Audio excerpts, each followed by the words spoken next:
நம்ம நிறைய women police பாக்குறோம். ஆனா உங்கள எத்தனை பேர் தெரியும் இந்தியாலே ஃபர்ஸ்ட் டைம் போலீஸ்க்கு வந்து விமன் போலீஸ் இருக்கணும் அப்படி இந்தியாலே ஃபர்ஸ்ட் இன்ட்ரோடியூஸ் பண்ணது நம்முடைய தமிழ்நாடு, அறிமுகப்படுத்தியவர் டாக்டர் கலைஞர் அவர்கள். அதே மாதிரி ஆண்களுக்கு நிகரா பெண்களுக்கு வேலை கிடைக்கணும், குறிப்பா பள்ளிக்கூட ஆசிரியர் பணிகள்ல பெண்களை அதிகம் பணி நியமனம் செய்தவர் டாக்டர் கலைஞர் அவர்கள். அது தொடக்கப்பள்ளி ஆசிரியர்கள் முழுவதுமாகவே பெண்கள் தான் இருக்கணும் அப்படின்ற சட்டத்தை கொண்டு வந்து அதை செயல்படுத்தியவர் டாக்டர் கலைஞர் அவர்கள்.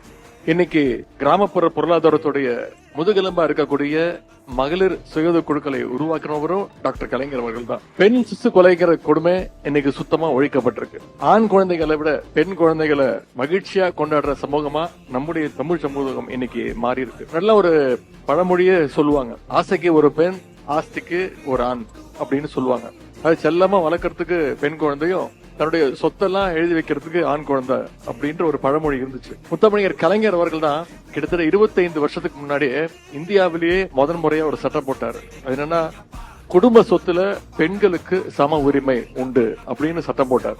இன்னைக்கு அந்த பழமொழி பழைய மொழியாகி தமிழ்நாட்டில் காண போயிருக்கு. இந்த மாற்றத்திற்கு முதல்ல அடித்தளமிட்டவர் தந்தை பெரியார் அவர்கள். அதை செயல்படுத்தி காட்டியவர் பேரறிஞர் அண்ணா அவர்கள். அதை தொடர்ந்து செய்தவர் டாக்டர் கலைஞர் அவர்கள்.